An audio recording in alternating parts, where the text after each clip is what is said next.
अस्सलाम वालेकुम नाजरीन, आप देख रहे हैं INN चैनल। मैं हूं शेख अहमद अली। आज की ख़ास बात में हम देखेंगे कई अहम कौमी और बैनुल-अक़वामी ख़बरें। सदर जमहूरिया द्रौपदी मुर्मू ने ख़वातीन के आलमी दिन पर चारशंबे को कहा कि हर औरत की कहानी मेरी कहानी है। मैं ख़वातीन की तरक्की में यकीन रखती हूँ। सदर मुर्मू ने आज हिंदुस्तानी ख़वातीन के अनमिट जज्बे पर एक मजमून में ये बात कही। उन्होंने कहा कि दुनिया की सबसे बड़ी जमहूरियत के सदर के तौर पर मेरा इंतखाब ख़वातीन को बाइख्तियार बनाने की कहानी का हिस्सा है। उन्होंने कहा कि मैं बचपन से ही माशरे में ख़वातीन की हैसियत के बारे में फ़िक्रमंद हूँ। जहाँ एक तरफ लड़कियों को हर तरफ से बहुत प्यार मिलता है और उसकी पूजा भी मुक़द्दस मौक़ों पर की जाती है, तो दूसरी तरफ उसे जल्द ही एहसास हो जाता है कि उसके पास अपनी उम्र के लड़कों के मुकाबले में ज़िंदगी में बहुत कम काम है, मौक़े और इम्कानात दस्तयाब हैं। एक तरफ तो ख़वातीन को उनकी फितरी जहानत की वजह से इज़्ज़त दी जाती है, यहाँ तक कि उन्हें ख़ानदान का महवर, पूरे ख़ानदान का ख्याल रखने के लिए सराहा जाता है। लेकिन दूसरी तरफ ख़ानदान से मुंसलिक हत्ता कि अपनी ज़िंदगी से मुतालिक अहम फ़ैसलों में अगर उसका कोई किरदार है तो वो बहुत महदूद है। उन्होंने कहा कि 21वीं सदी में जब हमने हर शोबे में नाकाबिल तसव्वुर तरक्की की है, आज तक कई ममालिक में कोई खातून सरबराह ममलिकत या हुकूमत नहीं बन सकी। उन्होंने कहा कि लातादाद ख़वातीन अपने मुंतखब शोबों में काम करके कौम की तामीर में अपना हिस्सा डाल रही हैं। सदर जमहूरिया द्रौपदी मुर्मू, वज़ीर आज़म नरेंद्र मोदी और मरकज़ी वज़ीर दाखिला अमित शाह ने चारशंबे के रोज़ रंगों के त्यौहार होली पर हम वतनों को मुबारकबाद दी। सदर जमहूरिया मुर्मू ने ट्वीट किया कि तमाम हम वतनों को खुशी और जोश के त्यौहार होली के लिए दिल की गहराइयों से मुबारकबाद।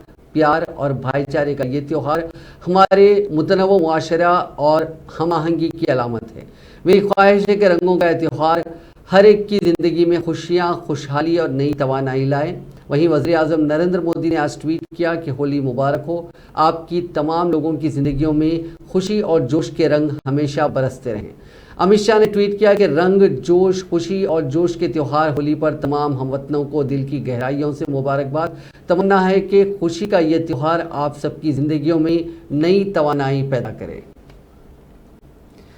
वज़ीर दिफा राजनाथ सिंह की रिहाइशगाह पर चारशंबे को होली मिलन की रंगारंग तकरीबात देखने में आई, जिसमें वज़ीर ख़ारजा एस जयशंकर और अमरीकी कॉमर्स सेक्रेटरी जीना रेमुंडो होली के रंगों में रंगे हुए और जश्न से लुत्फ़अंदोज़ नजर आए।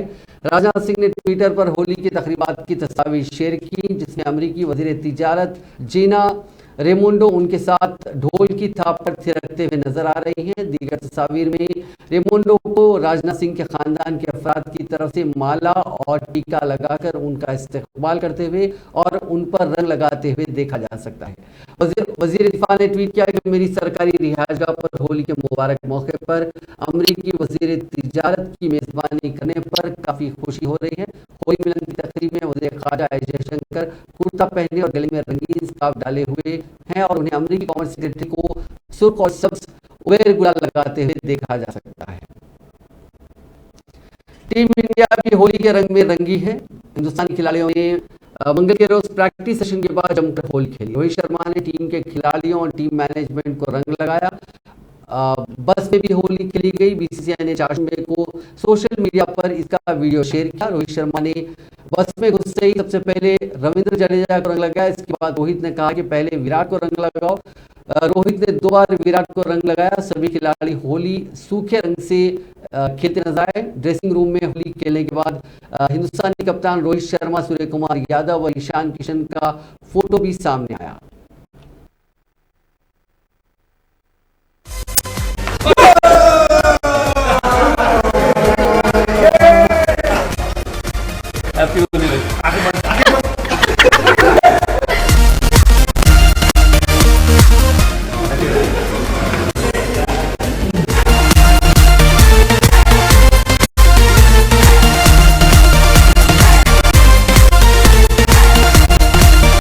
होली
होली के त्योहार पर मुल्क में काफी जोशो खरोश है। इस दिन को ड्राई डे यानी वो दिन करार दिया गया जिस पर शराब की फरोख्त पर पाबंदी आयद होती है, इसलिए लोगों ने पहले ही से इसका इंतजाम कर रखा है।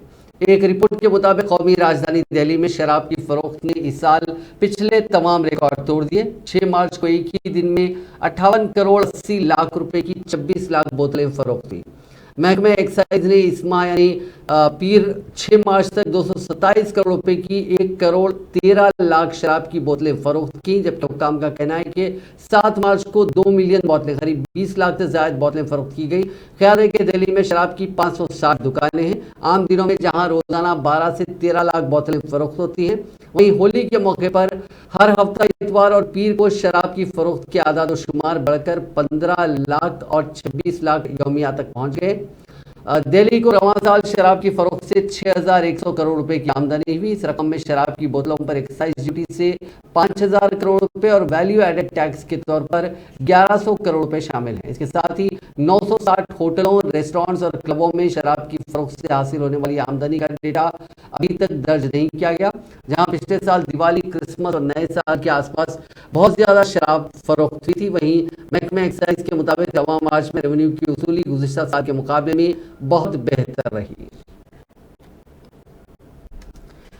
अक़वाम मुत्तहिदा की सलामती काउंसिल यानी यूएनएससी में ख़वातीन, अमन और सलामती के मामले पर होने वाली बहस में पाकिस्तानी वज़ीर ख़ारजा बिलावल भुट्टो ज़रदारी की तरफ से कश्मीर का मसला उठाने पर हिंदुस्तान ने पाकिस्तान को तनकीद का निशाना बनाया। हिंदुस्तान ने कहा कि इस तरह के बदनीयती पर मबनी प्रोपेगेंडे का जवाब देना भी गैर ज़रूरी है। मसले कश्मीर पर पाकिस्तान के वज़ीर ख़ारजा बिलावल भुट्टो के रिमार्क्स पर रद्द-ए-अमल देते हुए अक़वाम मुत्तहिदा में हिंदुस्तान की मुस्तकिल मंदूब रुचिरा कंबोज ने उनके बयान को बेबुनियाद और सियासी तौर पर मुहर्रिक करार दिया। उन्होंने कहा कि अपनी तकरीर खत्म करने से पहले मैं हिंदुस्तान के नुमाइंदे की तरफ से जम्मू कश्मीर के मरकजी इलाके के बारे में किए गए गैर संजीदा, बेबुनियाद और सियासी तौर पर मुहर्रिक रिमार्क्स को मुस्तरद करती हूँ। That UNSC Resolution 1325 was path-breaking as it ushered in a gendered perspective to the maintenance of international peace and security. It is for the first time recognized that women are disproportionately affected by violence and that their participation in the peace processes is indispensable for forging lasting peace and security. Over the years, we've seen a strengthening of the normative framework of the Women, Peace and Security agenda. However, in spite of that, women are still routinely underrepresented in and excluded from formal peace processes, political dialogues, and peace building. The gender perspective is yet neglected in conflict prevention, recovery, and reconstruction. Madam President, it is our collective responsibility to take the women, peace, and security journey at a pace that fully harnesses its transformative potential. 4 issues are particularly relevant in this regard. 1. Member states must provide a conducive environment for the participation and inclusion of women in political processes and decision-making. To foster such an enabling environment, the principles of democracy, pluralism, and the rule of law are essential prerequisites. In this context, and as this Council is aware, we have been emphasizing the importance of an inclusive and representative governance in Afghanistan, with the meaningful participation of women in accordance with UNSC Resolution 2593 of 2021. While supporting political participation, we must also equally focus in a holistic manner on the socio-economic empowerment of women, including their access to credit, finance, and technology. Digital technologies have enormous potential to empower women by providing greater access for women to education, finance, credit, social services, marketplace, and employment. 2. The United Nations and regional organizations must assist national authorities, upon their request, in developing capabilities that UNSC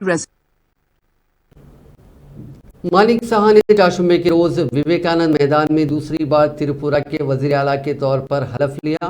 हलफ बर्दारी की तकरीब में वजीर आजम नरेंद्र मोदी, मरकजी वजीर दाखिला अमित शाह और BJP के सदर जेपी नड्डा भी मौजूद थे। हलफ बर्दारी की तकरीब अगरतला के विवेकानंद मैदान में मुनक्किद की गई थी।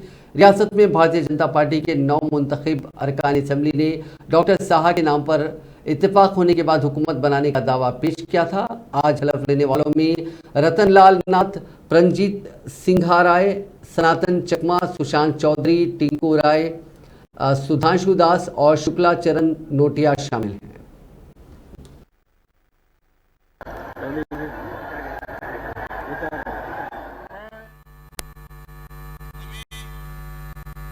শ্রী মানিক সাহা ভগবানের নামে দৃঢ় বিশ্বাসের সহিত শপথ করিতেছি যে আইনত প্রতিষ্ঠিত ভারতীয় সংবিধানের প্রতি দৃঢ় বিশ্বাস ও আনুগত্য রক্ষা করিব। আমি ভারতের সার্বভৌমত্ব ও অখণ্ডতা রক্ষা করিব।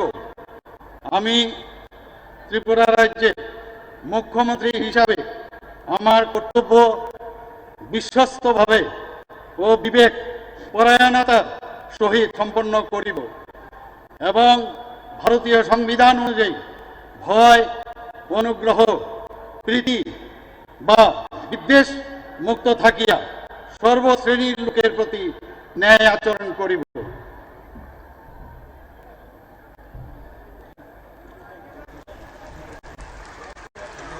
আমি শ্রী মানিক সাহা ভগবানের নামে দৃঢ় বিশ্বাসের সহিত শপথ করিতেছি যে ত্রিপুরা রাজ্যের মুখ্যমন্ত্রী হিসাবে আমার নিকট যে বিষয় বিবেচনার জন্য উপস্থাপিত করা হইবে অথবা আমার জ্ঞাতসারে আসিবে তাহা মুখ্যমন্ত্রীর কার্যনির্বাহের জন্য ব্যতীত প্রত্যক্ষ বা পরোক্ষভাবে কোনো ব্যক্তি বিশেষ বা ব্যক্তিবর্গের নিকট বলিব না বা প্রকাশ করিব না।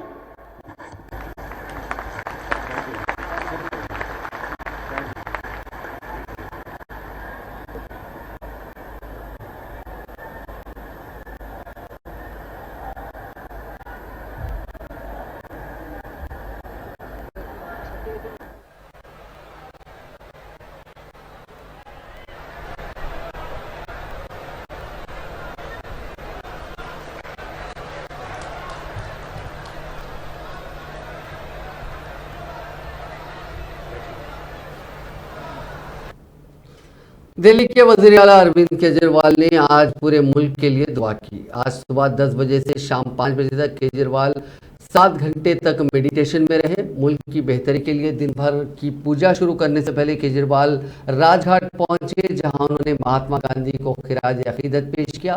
केजरीवाल ने कहा कि वज़ीर आज़म स्कूल, अस्पताल बनाने वालों को जेल भेज रहे हैं और खरबों रुपए लूटने वालों को गले लगा रहे हैं। मुल्क के हालात तशवीशनाक हैं। खबर केजरीवाल ने मंगल को कहा था कि वो होली के मौके पर पूरे मुल्क के लिए दुआ करेंगे। उन्होंने दावा किया कि बेहतर काम करने वालों को गिरफ्तार किया जा रहा है। इसी मामले को लेकर यानी मनीष सिसोदिया की गिरफ्तारी को लेकर आज आम आदमी पार्टी ने इल्ज़ाम लगाया कि वज़ीर आज़म मोदी आम आदमी पार्टी के कायदीन को मुल्क दिल्ली में ठीक से काम करने नहीं दे रहे हैं। आज आम आदमी पार्टी के तर्जुमान सौरभ भारद्वाज और रुकने पार्लियामेंट संजय सिंह ने भी प्रेस कॉन्फ्रेंस करते हुए मनीष सिसोदिया की गिरफ्तारी और खासकर तिहाड़ जेल में उनको जिस सेल में रखा गया है उसको लेकर तशवीश का इजहार किया।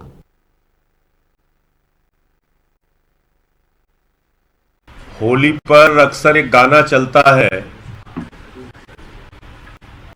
कि होली के दिन दिल खिल जाते हैं, रंगों में रंग मिल जाते हैं और गिले शिकवे भूलकर दोस्तों दुश्मन भी गले मिल जाते हैं।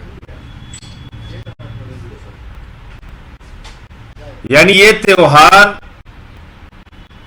दुश्मनों को भी गले लगाने का त्योहार है। लेकिन आज जब मैं आपसे बातचीत कर रहा हूं तो ये बताना चाहता हूं कि होली के त्योहार पर प्रधानमंत्री नरेंद्र मोदी जी और भारतीय जनता पार्टी की दुश्मनी इस कदर पहुंच गई है कि वो दिल्ली के मुख्यमंत्री अरविंद केजरीवाल जी के सबसे करीबी मित्र, यहां के शिक्षा के मॉडल को देने वाले यहां के लाखों बच्चों का भविष्य बनाने वाले मनीष सिसोदिया को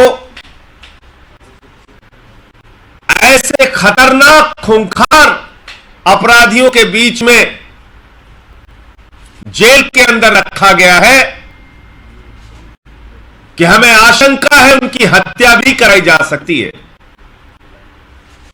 देश के सबसे खतरनाक, सबसे खूंखार कैदी जिस जेल की सेल में रहते हैं, उसी सेल में मनीष सिसोदिया जी को रखा गया है। मोदी जी मनीष सिसोदिया से इतनी दुश्मनी किस बात की है? आज हमारे लिए होली पे इस प्रेस वार्ता करने के पीछे कारण ये है कि आज मनीष सिसोदिया जी केंद्र सरकार के षड्यंत्रों के कारण जेल में हैं और ये पता चल रहा है कि उनको किसी षड्यंत्र के तहत तिहाड़ जेल की जेल नंबर 1 में रखा गया है। हमें यह भी पता चला है कि इस तरीके के फर्स्ट टाइम अंडर ट्रायल्स को जेल नंबर 1 में नहीं रखा जाता है। जेल नंबर 1 में पूरे देश के सबसे खतरनाक, वॉयलेंट, हिंसक अपराधी बंद हैं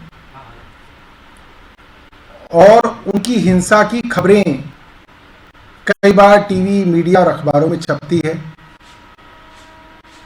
कई क्रिमिनल्स इतने हार्डन क्रिमिनल्स हैं कि वो मानसिक रूप से बीमार हैं कि छोटे से इशारे पे भी किसी की भी हत्या कर सकते हैं और उनके ऊपर दर्जनों हत्याओं के मुकदमे चल रहे हैं। उन्हें कोई फर्क नहीं पड़ता एक मुकदमा और चल जाए। राजनीतिक प्रतिद्वंद्वी हैं हम, भारतीय जनता पार्टी के हम पॉलिटिकल कॉम्पिटिटर्स हैं, मगर क्या इस तरीके की दुश्मनी राजनीति में होती है? हमें जानना चाहेंगे भारतीय जनता पार्टी के लोगों से। आज राजस्थान के वज़ीर आला अशोक गहलोत ने इल्जाम लगाया कि भारतीय जनता पार्टी के कुछ लीडर अपनी सियासी रोटियां सेकने के लिए शहीदों की बेवाओं का इस्तेमाल करते हुए उनकी बेइज्जती कर रहे हैं। अशोक गहलोत ने सोशल मीडिया के जरिए अपने बयान में ये बात कही। अशोक गहलोत ने कहा कि राजस्थान की ये रिवायत कभी नहीं रही और हम उसकी मजम्मत करते हैं। उन्होंने कहा कि हम सबकी जिम्मेदारी है कि हम शोहदा और उनके अहले खाना को सबसे ज़्यादा इज्जत दें। राजस्थान का हर शहरी शहीदों की इज्जत को अपना फ़र्ज समझता है और उसे अदा करता है, लेकिन बीजेपी के कुछ कायदीन अपनी सियासी रोटियां सेकने के लिए शहीदों की बेवाओं का इस्तेमाल करके उनकी बेइज्जती कर रहे हैं। वज़ीर आला ने कहा कि शहीद हेमराज मीना की अहलिया चाहती हैं कि शहीद का तीसरा मुजस्समा एक चौराहे पर नस्ब किया जाए, जबकि इससे कबल शहीद के 2 मुजस्समे गवर्नमेंट कॉलेज सांगोद के अहाते और उनके आबाई गांव विनोद कला में वाक़ पार्क में नस्ब किए जा चुके हैं। दीगर शोहदा के लवाकिन को मद्देनजर रखते हुए ऐसा मुतालबा मुनासिब नहीं है। अशोक गहलोत ने कहा कि शहीद रोहताश लांबा की अहलिया अपने देवर के लिए हमदर्दाना तकर्रुर का मुतालबा कर रही हैं। अगर आज शहीद लांबा के भाई को नौकरी दे दी जाती है तो तमाम बेवाओं के अहले खाना या रिश्तेदारान और उनके बच्चों के लिए मुलाजिमत और अहले खाना को देने का बेजा समाजी और ख़ानदानी दबाव डाल सकते हैं। क्या हमें उन बेवाओं के सामने ऐसी मुश्किल सूरत हाल पैदा करनी चाहिए, क्योंकि फिलवक्त बनाए गए क़वानीन साबिक़ा तजुर्बात की बुनियाद पर बनाए गए हैं। उन्होंने कहा कि शोहदा के बच्चों का हक़ मारकर दीगर लवाहिकीन को नौकरियां देना कैसे जायज़ हो सकता है। जब शोहदा के बच्चे बालिग हो जाएंगे तो उन बच्चों का क्या बनेगा? क्या उनका हक़ मानना जायज़ है? हिंदुस्तानी बहरिया के हेलीकॉप्टर ने चारशंबे के रोज मुंबई के साहिल पर इमरजेंसी लैंडिंग की, ताहम इसमें सवार अमले के 3 अरकान को महफूज बाहर निकाल लिया गया। बहरिया के मुताबिक ये जदीद हल्का हेलीकॉप्टर ALH सुबह के वक्त मामूल की परवाज पर था और मुंबई के साहिल के करीब उतर गया। अमले के अरकान को बचाने के लिए फौरी रेस्क्यू और सर्च ऑपरेशन शुरू किया गया, जिसमें अमले के तीनों अरकान को बहरी गश्ती कश्तियों के जरिए बाहिफाजत बचा लिया गया। वाक़े की तहकीकात का हुक्म दिया गया है। हिंदुस्तानी बहरिया के तर्जुमान के मुताबिक फौरी तलाश और बचाव मुहिम के बाद हेलीकॉप्टर पर सवार अमले के तमाम 3 अरकान को बहरिया की कश्ती के जरिए बचा लिया गया। दिल्ली के विजय पार्क इलाके में चाशुमे को 5 मंजिला मकान अचानक गिर गया। यह करीब 20 साल पुराना था। दोपहर लगभग 12 बजे यह अचानक झुक गया था, जिसके बाद मकान को खाली करा दिया गया। हालांकि किसी भी तरह के नुकसान की कोई जानकारी नहीं आई है, लेकिन आसपास के कुछ मकान इसकी जद में आए और तबाह हुए हैं। दिल्ली पुलिस और फायर टेंडर्स की टीमें मौके पर पहुंच गई थी। मलबा हटाने का काम किया जा रहा है। मकान गिरने से आसपास के बिजली के तार भी टूट गए, जिसे रिपेयर करने का काम किया जा रहा है। जब मकान गिरा उस दौरान नीचे कुछ गाड़ियां भी खड़ी थी जो मलबे की चपेट में आ गई, उन्हें भी निकाला जा रहा है। मकान गिरने के वीडियो सोशल मीडिया पर वायरल हो रहे हैं। इसमें एक 29 सेकंड का वीडियो है जिसमें देखा जा सकता है कि 5 सेकंड में 5 मंजिला मकान जमींदोज हो गया। घर के गिरते ही मौके पर मौजूद लोग खुद को बचाने के लिए इधर उधर भागने लगे। बिहार के गया में होली के दिन बड़ा हादसा हो गया। गुलरवेद गांव में धमाके के साथ तोप का गोला गिरा। इसमें एक मियां बीवी समेत खानदान के 3 अरकान की मौत हो गई, जबकि 3 दीगर अफराद जख्मी हो गए। इनमें एक की हालत तशवीशनाक बनी हुई है। इस वाक़े के वक्त सभी होली खेल रहे थे। जख्मियों को मगध मेडिकल हॉस्पिटल में भर्ती करा गया। बाराचट्टी थाना पुलिस स्टेशन के बुमेर पंचायत के गुलरवेद गांव से 1 किलोमीटर दूर मिलिट्री फायरिंग रेंज है। चाशुमे की सुबह करीब 8 बजे मिलिट्री के जवान प्रैक्टिस कर रहे थे। इसी दौरान एक तोप का गोला उनके गांव में गिरा। इसकी चपेट में एक ही खानदान के ये 6 लोग आ गए थे। 3 के चेहरे उड़ गए। मकाम वाक़े पर ही 3 की मौत हो गई, जबकि 2 खवातीन और एक मर्द संगीन रूप से जख्मी हैं। उन्हें बेहतर इलाज के लिए अस्पताल में भर्ती कराया गया है। केरल में मंगल के रोज पैराग्लाइडिंग के दौरान एक हादसा होने से बच गया। तिरुवनंतपुरम के वर्कला में पैराग्लाइडिंग करते हुए एक खातून जिनकी उम्र 28 बरस बताई गई और उनके ट्रेनर जिनकी उम्र 50 बरस है, एक 50 फुट ऊंचे इलेक्ट्रिक पुल में फंस गए। 2 घंटे की मशक्कत के बाद दोनों को नीचे उतारा गया और अस्पताल में भर्ती कराया गया। पुलिस के मुताबिक दोनों की हालत मुस्तहकम है। इस वाक़े की तस्वीरें और वीडियोस भी सोशल मीडिया पर काफ़ी गश्त कर रही हैं। मस्जिद अक्सा पर इस्राएली आबादकारों की बहुत बड़ी तादाद ने अपने मजहबी त्यौहार पोरियम के मौके पर धावा बोला और मजहबी रसूमात अदा की, जबकि इस्राएली फौज ने जनीन शहर में कार्रवाई करते हुए 6 फलस्तीनियों को शहीद और 11 को शदीद जख्मी कर दिया। आलमी ज़राए अबलाग के मुताबिक इंतहा पसंद यहूदी तंजीमों की जानिब से इस्राएली आबादकारों से अपील की गई थी कि वो ईद पोरियम के मौके पर मस्जिद अक्सा में दाखिल होकर वहां मजहबी रसूमात अदा करें। इंतहा पसंद यहूदी तंजीमों की जानिब से की जाने वाली अपील पर फ़लस्तीन की वज़ारत ख़ारजा ने गहरी तशवीश जाहिर करते हुए अमरीका समेत आलमी बरादरी से अपील की कि वो इसका नोटिस लें और यहूदी आबादकारों की मस्जिद अक्सा में दाखिल होने से रोकने में अपना किरदार अदा करें। शामी शहर हलब के बैनुल अक़वामी हवाई अड्डे पर इसराइली फ़िज़ाई हमले में एयरपोर्ट का रनवे तबाह हो गया और इस पर ऑपरेशनल सर्विसेज मुअत्तल कर दी गई। ये इत्तला शाम की सरकारी खबरसां एजेंसी सना ने दी। एजेंसी के मुताबिक इसराइल की जानिब से मंगल की सुबह मिसाइलों से हमला किया गया। एक फौजी मर्कज़ का हवाला देते हुए सना ने बताया कि इसराइल ने लाताकिया के मगरिब में बहरिया रूम की सिमत में हवाई हमला किया और हलब बैनुल अक़वामी हवाई अड्डे को निशाना बनाया। हमले के नतीजे में एयरपोर्ट को मादी नुकसान पहुंचा और वहां पर खिदमात को मुअत्तल किया गया। ख्याल रहे कि शाम की जंग में बड़े पैमाने पर तबाही का शिकार बनने वाले हलब शहर में गुज़िश्ता माह जनूबी तुर्की और शुमाल मगरबी शाम को पहुंचने वाले मुहलिक 7.8 शिद्दत के ज़लज़ले के सबब एक बार फिर बहुत नुकसान पहुंचा था। इसके बाद मुतअद्दिद ममालिक ने शहर के एयरपोर्ट पर इमदाद की तरसील भेजी।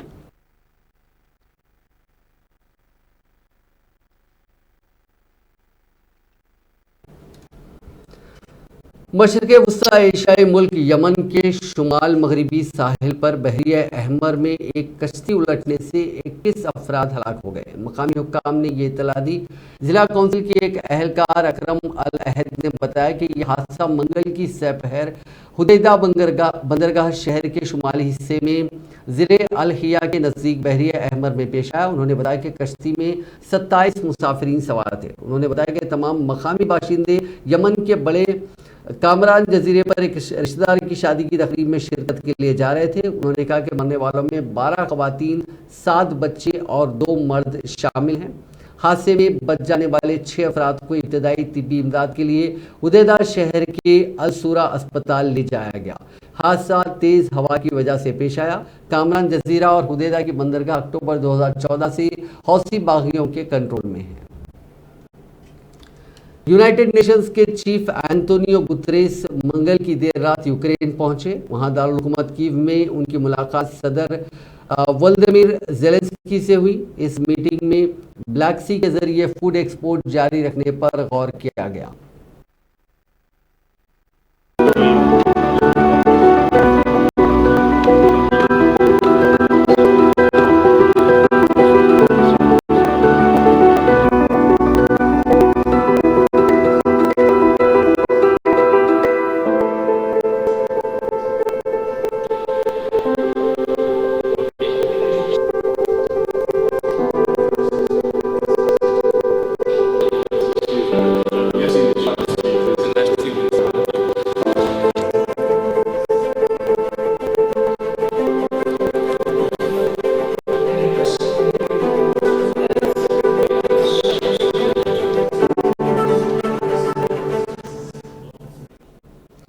जॉर्जिया में फॉरेन एजेंट्स लॉ के खिलाफ मंगल की रात लोग सड़कों पर उतर आए। दारुल हुकूमत बिलीसी में लोगों ने पार्लियामेंट हाउस के बाहर मुजाहरा किया। इस दौरान भीड़ ने पुलिस पर पेट्रोल बम और पत्थर भी फेंके। वहीं पुलिस ने लोगों को काबू में करने के लिए आंसू गैस और वाटर कैनन का इस्तेमाल किया। दरअसल जॉर्जियन पार्लियामेंट में मंगल को फॉरेन एजेंट्स कानून पहले मरहले में पास हो गया। 76 एमपीज ने इसके हक में वोट दिया, वहीं 13 एमपीज ने कानून के खिलाफ में वोट दिया। इस कानून के तहत जिन ऑर्गेनाइजेशन को दूसरे मुल्कों से 20% फंडिंग मिलती है उन्हें फॉरेन एजेंट के तौर पर रजिस्टर किया जाएगा। जॉर्जिया के सदर सलोमी जॉरी बिचविली ने मुजाहिरीन को अपनी हिमायत दी है। उन्होंने एक वीडियो मैसेज जारी कर कहा कि कानून पूरे यूरोप के साथ आने में बहुत बड़ी रुकावट है। जो लोग इस कानून की हिमायत कर रहे हैं वो जॉर्जिया के पार्लियामेंट के खिलाफ जा रहे हैं। दुनिया की सबसे उम्रदराज खातून का इंतकाल हो गया। साउथ अफ्रीका में रहने वाली जोहाना माजीबुको 128 साल की थी। उनकी पैदाइश 1894 में हुई थी। इस साल मई में वो 129 साल की हो जाती। जोहाना के अफराद खानदान के मुताबिक उनकी मौत 3 मार्च को हो गई थी। 2022 में एक चैनल से बातचीत के दौरान उन्होंने कहा था कि मैं अब तक जिंदा क्यों हूँ, मेरे साथियों की मौत हो चुकी है, मैं कब मरूंगी, अब तक जिंदा रहने का क्या मतलब है, मैं एक जगह बैठे बैठे थक गई हूँ। जोहाना के करीबी बताते हैं कि उनके पास जोहाना की आईडी है और उस बुनियाद पर Guinness book of record book में जोहाना का नाम दर्ज होना चाहिए ताकि उन्हें ऑनर मिल सके। जोहाना ने कहा था कि उनका जिस्म अकड़ने लगा है और उन्हें चलने में काफ़ी मुश्किल पेश आती है। उन्होंने कहा था कि जब मैं लोगों को चलता हुआ देखती हूँ तो मुझे भी लगता है कि काश मैं भी उनकी तरह चल सकूँ। मेरे पास मेरे एक केयरटेकर हैं जो 2001 से मेरे साथ हैं। वो मेरे लिए इतनी खास हो गई है कि जब तक वो पास नहीं होती तब तक मुझे नींद तक नहीं आती। जोहाना के 12 भाई बहन थे, इनमें से 3 अभी जिंदा हैं। उनकी शादी स्टावना से हुई थी। दोनों के 7 बच्चे हैं। 50 से ज़्यादा नाती पोते पोतियां और पड़पोते पोतियां हैं। जोहाना ने कभी पढ़ाई नहीं की थी, वो खेतों में काम करती थी। नाजरीन, आज की खास बात में बस इतना ही। आपसे कल मुलाकात होगी नई खबरों के साथ। आप देखते रहिए INN चैनल।